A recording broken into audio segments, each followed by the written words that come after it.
Hello, what's up? Nandito ako ngayon sa Egypt and the Great Pyramid.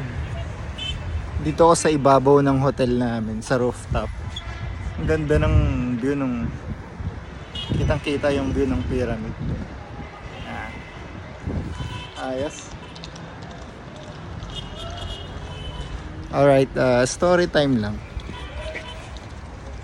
Since nung bata pa ako, pangarap ko na makapunta dito. Tapos ang storya, sabi ko, pupunta ako dito para maghanap ng gold. Kasi ang daming mga hidden treasures dito sa pyramid. So ang nababasa ko lang sa mga storybook.